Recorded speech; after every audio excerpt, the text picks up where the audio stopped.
할렐루야.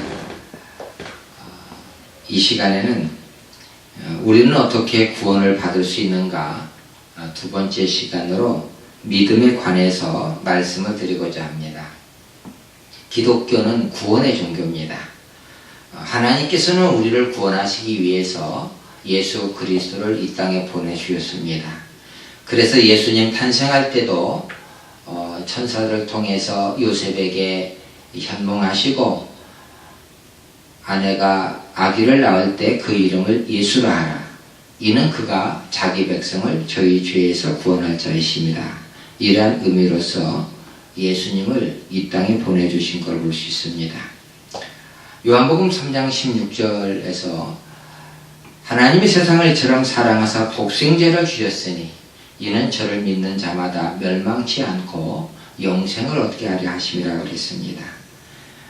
이런 말씀들은 우리를 구원하시는, 그리고 예수를 믿고 구원받아 영원한 생명의 축복을 누리는 것이 하나님께서 우리 인생들에게 갖고 계신 목적이라는 걸 알 수 있습니다. 따라서 우리가 예수를 믿음으로 구원받고 영생의 축복을 누릴 수 있다는 것, 이것을 분명하게 인식하고서 오늘 이 한 시간 우리가 말씀의 은혜를 나누어야 될 줄 압니다. 그럼 예수를 믿는다는 게 뭐냐? 이 부분에서 잠시 생각을 해보고자 합니다. 먼저 믿음이라는 것은 우리가 여러 가지로 표현할 수 있기 때문에 이 한 시간에는 그 구원과 관련해서 믿음의 그 특성, 구원과 관련된 믿음의 의미들을 살펴보려고 합니다. 먼저 그 구원과 관련해서 믿음의 특성을 보면 우리가 세 가지로 표현할 수가 있어요.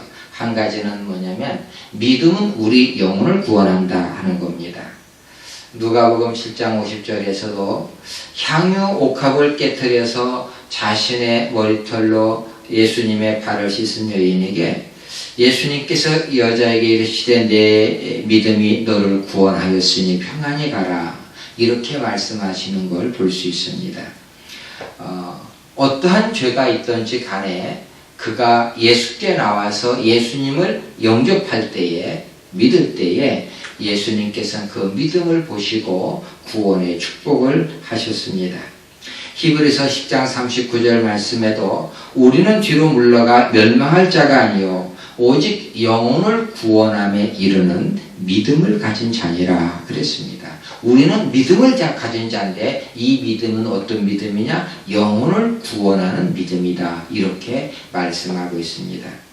어떤 사람은 이렇게 반문할 수 있어요. 선한 사람도 그럼 지옥 갑니까? 믿음으로만 구원받습니까? 우리가 그 성경의 가르침을 보면은 로마서 10장 3장 10절에 의인은 없나니 하나도 없다 그랬어요. 모든 사람이 다 죄 가운데 있다는 겁니다. 그래서 사실 인간이 선을 행하고 선으로서 구원받을 자가 없다는 것을 성경은 말씀하고 있는 겁니다. 모두가 다 죄 아래 있다는 것이고 죄의 삭은 사망이다, 이렇게 성경은 말씀하고 있는 겁니다. 그래서 남녀노소나 빈부귀천 귀천이나 우리가 선을 행한다는 그 자체는 구원받은 백성으로서 마땅히 행할 바지만 그것이 구원의 조건은 아니라는 것을 성경은 분명히 말씀하고 있는 겁니다. 두 번째로 믿음은 우리를 의의 상속자가 되게 합니다.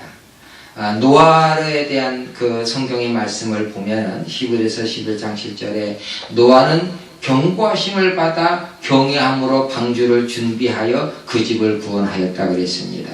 그때 믿음을 따르는 의의 상속자가 됐다, 이렇게 표현하고 있어요. 노아가 그 죄악된 세상에서 의의 상속자가 되었다고 할 때에 그 방법이 뭐냐? 믿음으로 됐다는 겁니다. 사실 에베소 1장에서도 우리는 하나님 나라의 상속자라고 말씀하고 있습니다. 그리스도 안에서 택함받은 우리는 하나님의 상속자가 되었다는 겁니다. 그런데 그 모든 방법은 믿음으로 됐다는 것을 성경이 말씀하고 있죠. 세 번째는 우리의 믿음은 우리를 의롭게 합니다.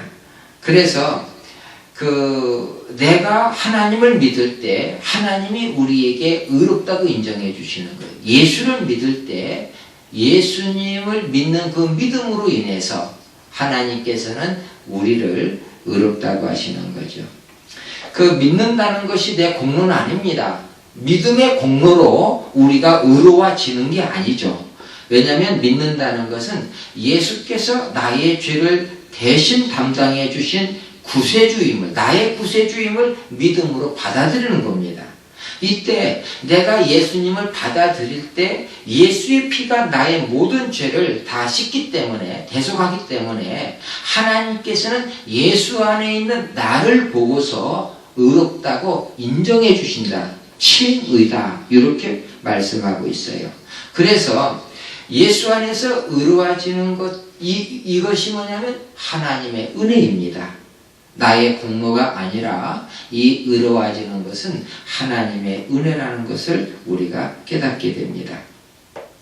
그러면 예수를 믿는다는 것, 이것이 어떠한 의미인지를, 그것이 무엇을 의미하는지를 살펴보려고 합니다. 왜냐하면 사도행전 16장 30절 31절에 바울 사도가 빌립보 옥중에서 찬송 부르면서 옥문이 열리고 간수를 전도하는 그런 내용이 나옵니다만은, 그때 간수가 하는 말이죠.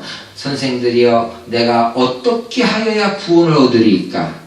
그때 바울 사도가 주 예수를 믿으라, 그리하면 너와 내 집이 구원을 얻으리라, 이렇게 말씀을 합니다. 그때 그러면 예수를 믿으면 구원받는다라고 말씀하는 거예요. 예수님 무엇을 믿는다는 거냐? 그러니까 예수님 믿습니다 할 때 믿음에는 믿음의 대상이 있고 믿음의 내용이 있습니다. 우리가 관념적으로 나 믿어, 나 그 사람 믿어, 도대체 무엇을 믿는다는 겁니까? 이 부분을 우리가 분명히 알고 있어야 합니다. 첫째가 뭐냐면은 성경은 예수님은 하나님의 아들이시라는 걸 우리가 믿어야 해요. 마태복음 16장 16절에서 시몬 베드로가 주는 그리스도시요 살아계신 하나님의 아들이시니이다, 이렇게 신앙 고백하는 걸 볼 수 있습니다. 또 요한복음 6장 69절에서도 우리가 주는 하나님의 거룩하신 자신 줄 믿고 알았사옵나이다. 분명한 것은 예수님께서 공생의 사역 가운데서 제자들에게 사람들이 날 누구라 하느냐? 엘리야입니다. 선지자 중에 하나입니다. 세례 요한입니다. 그래, 너희는 나를 누구라 하느냐? 분명히 알라는 겁니다. 내가 누구인지. 그때 예수님께서는 베드로는 예수님께 그런 거예요. 예수님은 하나님의 아들이십니다. 또 예수님은 그리스도이십니다. 하나님의 보내신 자입니다. 이렇게 분명한 신앙 고백을 합니다. 그리고 예수님이 베드로의 신앙 고백을 들으시고 아주 기뻐하시고 칭찬하십니다. 바요나 시몬아, 내가 복이 있도다. 이를 알게 하니는 하나님이시다. 이렇게 말씀하시는 걸 볼 수 있습니다. 빌립보서 2장 4절에서도 예수님은 하나님의 본체시며 하나님과 동등되신 분이라고 말씀하고 있어요. 그리고 요한복음 10장 30절에서도 예수님께서 나와 아버지는 하나이니라. 그래서 우리가 예수님은 하나님이시고 하나님의 아들이시다. 그분이 또 우리에게 이렇게 이 땅에 오신 분이다 라는 것을 분명히 우리가 믿어야 됩니다. 따라서 우리가 예수님을 믿는다고 할 때에 예수님을 위대한 성인으로 믿는다, 또는 우리의 스승으로 믿는다, 이것은 우리 구원과는 아무런 관계가 없는 믿음입니다. 어찌 더 나가서 이런 믿음은 예수님을 거짓말쟁이로 만드는 겁니다. 우리가 예수님을 믿는다고 할 때는 그분을 위대한 스승이나 또는 선생이나 성인, 현인 아무 의미가 없습니다. 예수님은 하나님의 아들이시다. 그분은 하나님이시다. 우리를 구원하기 위해서 이 땅에 오신 분이시라는 그 믿음을 우리는 갖고 있어야 하는 겁니다. 두 번째로 우리가 예수님을 믿는다고 할 때는 우리의 죄를 대속하기 위해서 오신 구세주, 구속주라는 것을 믿어야 합니다. 갈라디아서 1장 4절 말씀에 보면은 그리스도께서 하나님 곧 우리 아버지의 뜻을 따라서 이 악한 세대에서 우리를 건지시려고 우리 죄를 대속하기 위하여 자기 몸을 주셨으니 그러셨습니다. 자, 성경은 의인은 없나니 하나도 없다 그랬습니다. 이는 사람은 죄로 인해 죽을 수밖에 없는 존재라는 겁니다. 왜냐하면 죄의 삭은 사망이기 때문에 그렇습니다. 그런데 예수님께서 우리를 위해서 이 땅에 오시고 육신을 입고 입으셨기 때문에 십자가에서 대신 죽으신 겁니다. 우리의 모든 죄값을 지불하셨다는 겁니다. 이란 그 예수님이 우리의 죄값을 지불하신 것을 이사야 선지자는 이렇게 예언했습니다. 이사야 53장 5절에 보면은 그가 찔림은 우리의 허물을 인하며 그가 상함은 우리의 죄악을 인함이라. 그가 징계를 받음으로 우리가 평화를 누리고 그가 채찍에 맞음으로 우리가 나음을 얻었도다 그랬습니다. 예수께서 우리를 대신하여 고난받으시고 죽으심. 그래서 그리스도 안에서 우리는 더 이상 죄와 사망의 권세의 종로로 타지 않고 그리스도 안에서 우리에게 주시는 참 자유와 참 평안을 누리게 되었다는 것을 알 수 있습니다.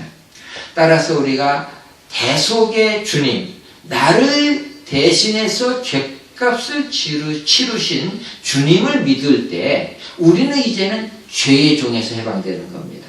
마귀의 종에서 해방되는 겁니다. 사망의 권세가 더 이상 우리를 주관할 수가 없는 것입니다.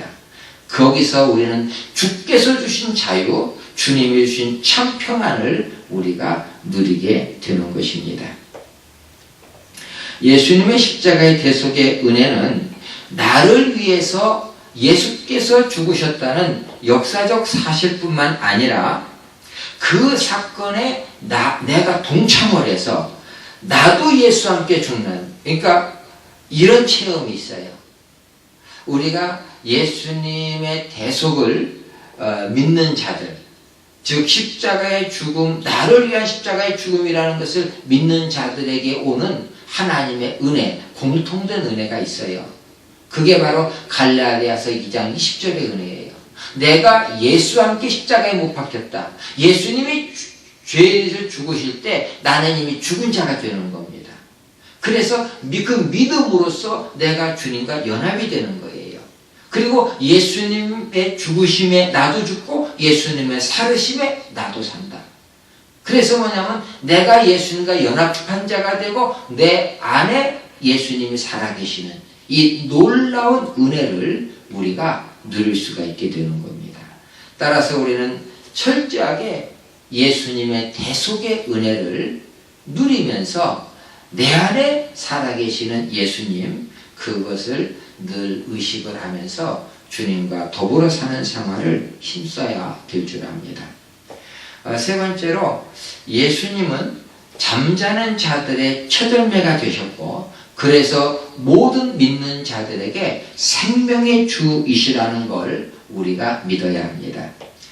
고린도전서 15장 20절 말씀에 보면은 그러나 이제 그리스도께서 죽은 자 가운데서 다시 살아나사 잠자는 자들의 첫열매가 되셨도다 그러셨습니다.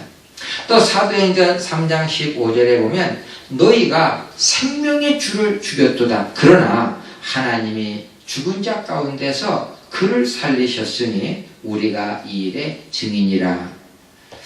예수님께서 십자가를 지시고 우리 죄를 용서하실 뿐만 아니라 이제는 그 죽음에서 부활하셔가지고 우리를 살리셨다는 겁니다. 사망 권세를 깨트리시고 생명의 주가 되셨다는 겁니다. 그래서 우리가 예수를 믿을 때 이 예수님이 나의 죄를 용서했다는 그 용서받은 기쁨만이 아니라 예수의 생명에 내가 접붙임 바 되어서 내 안에서 역사하는 이 생명의 주님을 느껴야 돼요. 그 예수님의 생명력이 우리 속에서 살아 역사해야 된다는 것입니다. 이것을 고린도후서 5장 17절에서는 그런즉 누구든지 그리스도 예수 안에 있으면 새로운 피조물이라. 새롭게 되었다는 겁니다. 이전 것은 지나갔으니 보라 새롭게 되었도다 하고 말씀하고 있는 겁니다. 네 번째로 이 예수님을 믿는다고 할 때 그 예수님은 모든 믿는 자들의 주이심을 우리가 알아야 합니다. 히브리서 12장 2절에서 믿음의 주요 또 온전케 하시는 이인 예수를 바라보자 그렇게 말씀했습니다. 이 말씀은 고난을 당하고 있는 성도들에게 우리의 믿음의 대상은 오직 예수 그리스도다. 예수님만 바라보라는 겁니다. 예수님은 우리 믿음의 주가 되신다 라고 말씀하고 있는 겁니다. 안타까운 것은 오늘날 많은 사람들이 교회를 떠나기도 합니다. 여러 가지 그 이유가 있겠지만은 대부분이 교회를 보고 실망하기도 하고요. 교역자를 보고 실망하기도 합니다. 아니면 교인들끼리 서로 상처를 받아서 교회를 떠나가기도 합니다. 참으로 안타까운 일이 아닐 수 없어요. 성경은 예수를 바라보라고 말씀하고 있지 교회나 교역자나 신자를 바라보고 예수를 믿으라고 말씀하지 않습니다. 그러니까 물론 눈에 교회도 보이고 교역자도 보이고 신자들끼리 신앙생활하는 것도 보이지만 그러나 우리가 성경을 근거로 예수를 믿고 그 성경은 예수님을 바라보고 예수를 믿으라고 말씀하고 있는 거예요. 그래서 교회나 지도자들도 각성해야 되지만 신자들도 성경이 무엇을 말씀하고 있는지 바로 알고 예수를 바르게 믿어야 합니다. 사도행전 2장 36절에 보면 그런즉 이스라엘 온 집은 확실히 알지니 너희가 십자가에 못 박은 이 예수를 하나님이 주와 그리스도가 되게 하셨느니라. 예수님이 우리의 주라는 거예요. 그래서 우리의 모든 시선을 예수 그리스도를 향하게 우리는 신앙생활을 해야 되는 것입니다. 히브리서 2장 3절에 보면은 우리가 이같이 큰 구원을 등한히 여기면 어찌 그 보응을 피하리요. 그러니까 믿다가 배도하고 말해요. 교회를 떠나고 신앙을 포기한다고 참 그 안타까운 그렇게 말하는 사람들이 있어요. 그때 히브리서 2장 3절을 말씀 한번 기억해 보십시오. 우리가 이 큰 구원을 등한히 여기면 무시해 버리면 어찌 그 보응을 피하리요. 이 구원은 처음에 주로 말씀하신 바요. 들은 자들이 우리에게 확증한 바라 그랬습니다. 어떤 사람은 한 번 구원은 영원한 구원이라고 가르치는 사람이 있어요. 우리는 그런 가르침에 속지 말아야 합니다.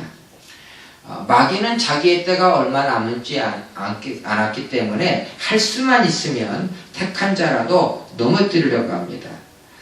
신약의 모든 말씀들을 보세요. 그러면 거기에는 배도하는 일이 있다는 걸 경고하고 있어요. 마지막 때가 될수록 사람들이 교회를 떠납니다. 믿음을 버려요. 이 배도하는 일이 있어요. 실족하는 일이 있어요. 그런데 배도하는 사람들, 실족하는 사람들, 그들이 다 구원받는다면 왜 예수님이 좁은 문으로 들어가라고 했겠어요? 좁은 문이라는 것은 만약에 모든 그런 사람들이 다 구원받을 거라면 사탄이 얼마나 어리석으면 믿는 자들을 시험합니까? 어찌들 구원받을 건데. 그러나 사탄은 배도하면 실족하면 구원이 없다는 걸 아는 거예요. 그래서 배도하게 만드는 겁니다. 거짓 교사들을 통해서 미혹시키는 거예요. 거짓 영들을 통해서 미혹시키는 거예요. 그래서 우리는 절대 미혹되어서는 안 되는 겁니다. 바울사도는 두렵고 떨림으로 너희 구원을 이루라고 말씀하고 있습니다. 한 번 구원은 영원한 구원이다. 하나님은 전능하시기에 마귀에게 당신의 자녀를 뺏기지 않는다라고 가르치는 사람은 성경에 대해서 무지한 사람입니다. 어떻게 보면 맞는 말 같지만 성경 전체를 보면 우리는 온전한 구원에 이르기까지 바꿔 말하면 영원 천국에 갈 때까지는 깨어 있어야 되고 믿음의 선한 싸움을 싸워야 되고 마귀에게 속지 말아야 되고 십자가로 승리해야 되는 겁니다. 그래서 늘 주님께서는 근신하여 깨어 있을 것을 권면하고 있습니다. 우리가 구원받은 성도로서 믿음으로 살기 위해서 어떻게 해야 돼요? 우리 시선을 주님께로 향해야 됩니다. 사람을 보고 실족하지 마세요. 교회를 보고 실족하지 마세요. 우리는 믿음의 주요 우리를 온전케 하시는 예수님을 바라보고, 이것을 바울 사도는 골로새 교인들에게 너희는 위의 것을 찾으라. 거기는 그리스도께서 하나님 보좌 우편에 앉아 계신다라고 말씀하고 있습니다. 그러면 예수를 믿을 때 우리는 그 믿음을 어떻게 나타내야 될까요? 믿음은 관념이 아닙니다. 단순히 그를 인정해 주는 것이나 예수에 관해 아는 것을 성경은 믿음이라고 말씀하지 않습니다. 예수님은 나를 인정해 달라고 말씀하지 않으셨어요. 오히려 나는 생명의 떡이니 너희는 나를 먹어야 한다고 말씀하셨어요. 내가 너희들의 죄를 대속하기 위해서 피를 흘린다. 이 피는 언약의 피다. 이 잔을 마시라. 주님은 이렇게 말씀하셨습니다. 내가 참 포도나무니 너희가 내 안에 붙어있지 않으면 밖에 말라져서 불을 탄다는 겁니다. 붙어있어야 열매 맺는다는 겁니다. 그렇기 때문에 우리가 예수를 믿는다고 하는 것에 대한 의미를 주님의 관점에서 이해를 할 필요가 있습니다. 내가 단순히 인정해드린다, 내가 어떤 게 성경을 안다, 이것 가지고 주님이 기뻐하지 않는다는 겁니다. 예수님은 나를 믿는 자는 나에게 모든 걸 맡기라는 겁니다. 신뢰하라는 겁니다. 내가 너희들의 생명의 주님이라는 겁니다. 주님만 따르기를, 주님만 바라보기를 주님이 요구하고 계십니다. 그래서 우리가 과연 주님이 기뻐하실 만한 믿음을 갖고 있느냐, 이것을 우리 스스로 살펴보아야 하는 것입니다. 저는 이것을 두 가지로 믿는다는 게 우리가 어떻게 표현되어야 하는지를 말씀을 드리고자 합니다. 첫째가 예수님을 마음에 영접해야 된다. 이 부분에 대해서 믿는다고 할 때 영접한다. 요한복음 1장 12절에서 영접하는 자 곧 그 이름을 믿는 자들에게는 하나님의 자녀가 되는 권세를 주신다 그랬습니다. 그러면 예수님을 영접한다, 이름을 믿는다, 예수님은 우리 죄를 죄에서 구원해 주실 분이구나, 이렇게 해서 말을 하고 있는데, 그래 내가 예수님을 믿습니다, 그걸로 끝나버리고 실제 삶 속에서 도대체 저 사람 믿는지 변화가 없는 경우가 많이 있습니다. 그러면 성경에서는 이 믿는다는 것, 영접한다는 것을 어떻게 말씀하고 있는지 살펴보고자 합니다. 누가복음 19장에는 삭개오에 대한 내용이 나옵니다. 삭개오는 세리장입니다. 키가 작아 사람들 앞에 나서기가 어려웠습니다. 그런데 예수님이 오신다는 소식을 듣자 예수님을 보고 싶어서 뽕나무에 올라갑니다. 예수님은 삭개오의 마음을 아십니다. 그래서 길 가시다가 뽕나무 아래에서 위를 바라보고 삭개오를 바라보고 삭개오야 내려오라. 오늘 내가 내 집에 유하여하겠다라고 말씀하십니다.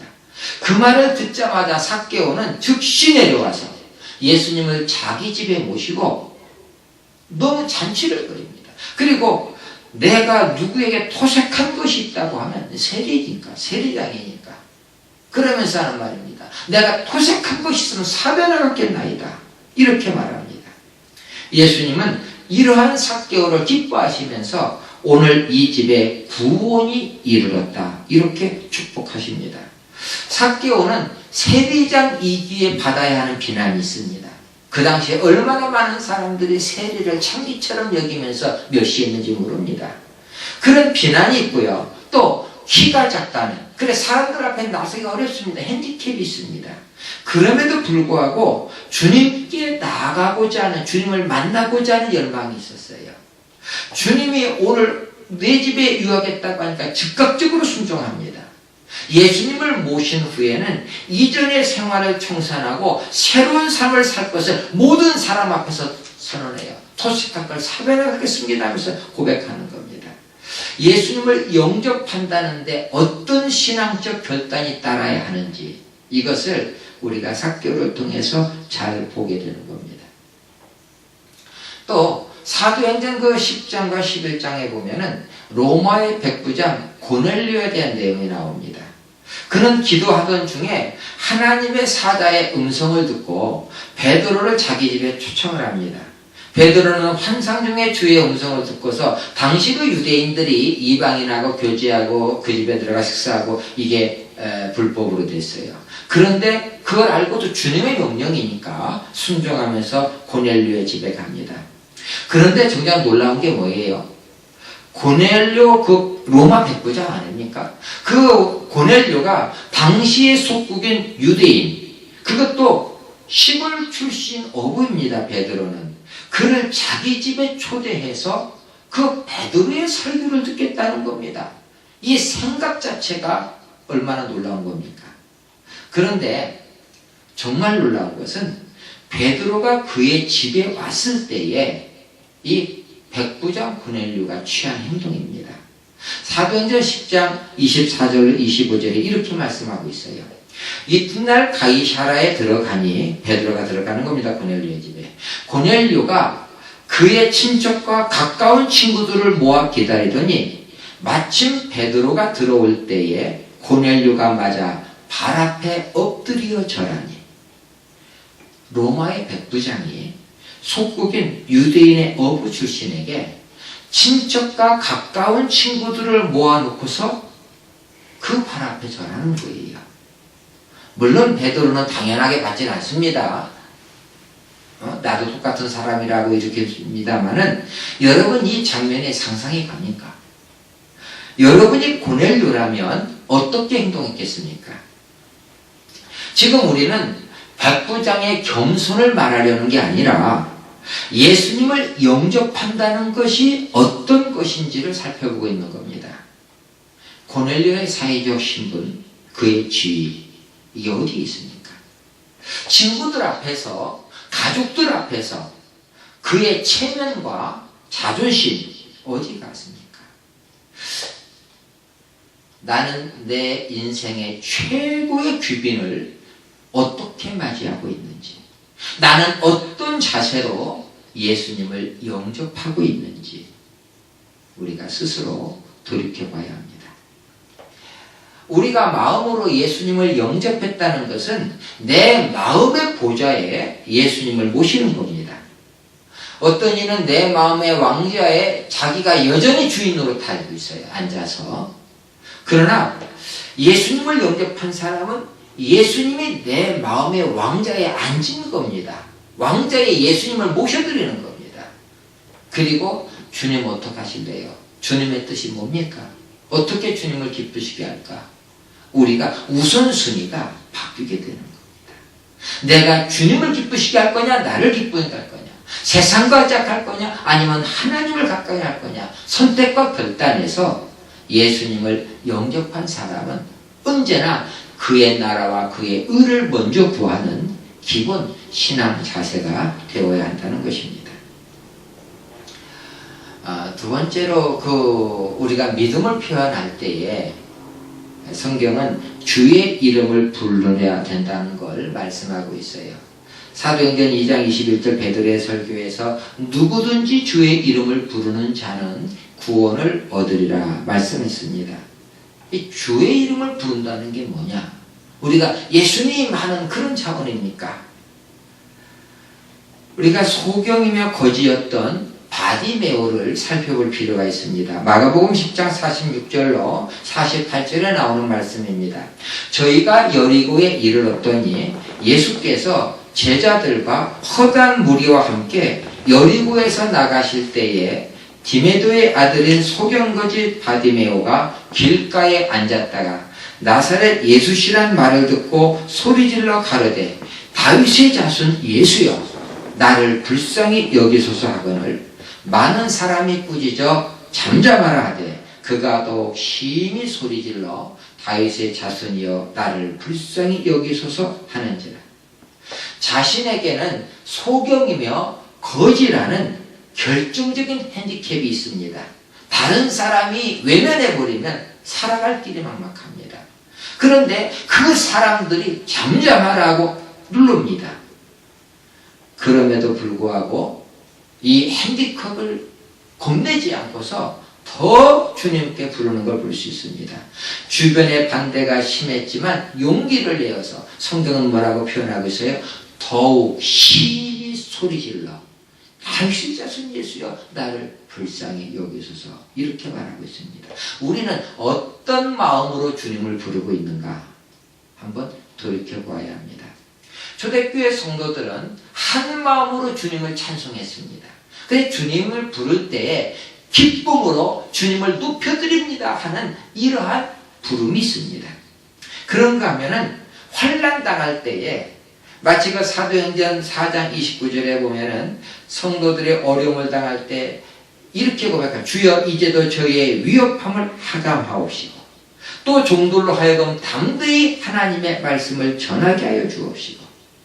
그래서 기쁠 때도 할렐루야 주의 이름을 부르지만 핍박을 받으면서도 위협 속에서도 주의 이름을 불렀던 것을 보게 됩니다. 우리가 가족들 앞에서, 남편 앞에서, 자녀들 앞에서 내가 주의 이름을 부르고 있느냐? 사람들 앞에서, 직장에서 과연 내가 주님을 기뻐하며 높여드리고 있느냐? 핍박을 받으면서도 주님을 잡고 있느냐? 이것은 매우 중요한 문제입니다. 누가복음 9장 26절에 보면은 누구든지 나와 내 말을 부끄러워하면 인자도 자기와 아버지와 거룩한 천사들의 영광으로 올 때에 그 사람을 부끄러워하리라 말씀하고 있습니다. 그래서 우리가 예수를 믿는다는 것 부끄러워하면 안 됩니다. 주의 이름을 부르는 것을 부끄러워해서는 아니 되는 겁니다. 또한 예수를 믿는다고 할 때 세 번째는 믿고 세례를 받아야 돼요. 물론 세례가 구원의 조건은 아니지만 세례라고 하는 것은 분명한 의미가 있습니다. 마가복음 16장 16절에 믿고 세례를 받는 사람은 구원을 얻을 것이요 믿지 않는 사람은 정죄를 받으리라 그랬습니다. 제가 세례에 대해서는 지난 강의 시간 이 회개에 대해서 말씀할 때 사실 자세히 말씀을 드렸기 때문에 더 이상의 설명은 안 하겠습니다만 한 가지만 말씀드리면 세례는 내가 죽고 내 안에 예수님이 사는 거고요. 내가 예수와 연합된 거예요. 그런 것이 나의 신앙 고백을 통해서 되어진다는 것. 그래서 예수를 믿는다는 거에는 분명한 이런 신앙 고백과 예수님이 내 안에 산다는 것이 고백되어져야 된다는 것을 깨닫게 됩니다. 그러면 왜 우리가 구원을 받기 위해서 예수를 믿어야만 하느냐? 여기서 잠시 말씀드리겠습니다. 이 구원을 받기 위해 예수를 믿어야만 된다는 이것은 종교다원주의가 얼마나 잘못되었는지를 깨닫게 되는 그런 내용이기도 하죠. 우리가 그 예수를 믿어야만 되는 이유가 뭐겠어요? 첫째가 예수님만이 하나님께로 나갈 수 있는 유일한 길이기 때문입니다. 요한복음 14장 6절에 그랬죠. 내가 곧 길이요 진리요 생명이니 나로 말미암지 않고는 아버지께로 올 자가 없다 그랬습니다. 어떤 사람은 그럽니다. 모든 종교는 나름대로의 길이 있다. 나름대로의 구원이 있다. 불교는 불교의 구원이 있고 기독교는 기독교의 구원이 있다. 성경 어디에 예수 외에 구원이 있다고 말씀합니까? 비록 그들이 독선적이라고 말을 하고 비난한다 할지라도 우리가 다른 종교와 대화는 되고 또 다른 종교와 세상적인 부분에서 어떤 연합하는 건 아름다운 모습일지 모르지만 그러나 종교 간의 대화, 종교 간의 타협 이것이 구원의 문제요 진리의 문제인 경우에는 없는 것입니다. 물론 우리가 분명히 아는 것은 예수님께서 나 외에 다른 길이 없다고 말씀하셨습니다. 우리는 확실하게 예수뿐임을 알고서 우리는 구원의 복음을 사실은 모든 사람에게 전해야 되는 것입니다. 두 번째로 하나님께서는 오직 예수를 통해서만 우리를 구원하신다고 그랬어요. 사도행전 4장 12절 말씀에 다른 이로서는 구원을 받을 수 없나니 천하 사람 중에 구원받을 만한 다른 이름을 우리에게 주신 일이 없다. 하나님이 우리에게 예수만 주셨다는 겁니다. 그래서 다른 누가 내가 예수다라고 말할 때 다 거짓입니다. 그것을 성경이 분명하게 말씀하고 있습니다. 속지 마세요. 물론 지금 재림 예수라고 하는, 자칭 재림 예수라고 하는 거죠. 그러나 성경에는 재림 예수님이 어떻게 오시는지 기록되어 있어요. 어떻게. 그리고 모든 사람이 그를 본다고 그랬어요. 재림 예수님은 증거가 있습니다. 손과 발에 증거가 있어요. 옆구리에 증거 있어요. 천사들의 호령과 나팔소리로 구름 가운데 강림하시고 각인이 보는데 그를 찌른 자도 볼 거라고 그랬습니다. 비밀리에 한국에 오시는 것이 아닙니다. 그렇기 때문에 우리는 속지 말아야 합니다. 천하 인간의 구원을 얻을 만한 다른 이름을 주신 일이 없다고 성경은 말씀하고 있습니다. 또한 세 번째로 예수님만이 자신을 화목제물로 내어주셔서 하나님과 원수가 되었던 우리를 화해케 하셨습니다. 예수님이 자기 자신을 내어주심으로 하나님과 우리 사이가 화해가 되었다는 사실, 우리는 그것을 기억해야 합니다. 요한일서 2장 2절에 그는 우리 죄를 위한 화목제물이니 우리만 위할 뿐 아니요 온 세상의 죄를 위함이라. 온 세상의 죄를 담당하시고 화목제물 되신 분은 예수 한 분뿐이라는 걸 성경이 말씀하고 있습니다. 그런가 하면 네 번째로 그 예수님만이 우리를 의롭게 하실 수 있는 거예요. 로마서 4장 25절에 예수는 우리 범죄함을 위하여 내어줌이 되고 또한 우리를 의롭다 하심을 위하여 살아나셨느니라. 예수님만이 죽으셨다가 다시 살아나셔서 우리를 의롭다고 해주셨다는 겁니다. 그렇기 때문에 히브리 기자는 마음의 뿌림, 예수의 핏뿌림을 받아 깨끗하게 됐으니까 참마음과 온전한 믿음으로 하나님께 나아가자, 이렇게 말씀을 하고 있습니다. 오늘 우리는 이런 예수님의 그런 예수님께 관한 믿음을 굳게 해서 미혹되지 말고 오직 예수만 바라보고 주님께서 우리를 구원하셔서 영원 천국의 백성이 되게 하시는, 우리가 그 날의 영광 중에 참여할 때까지 굳게 믿음으로 서야 될 줄로 믿습니다. 기도하시겠습니다.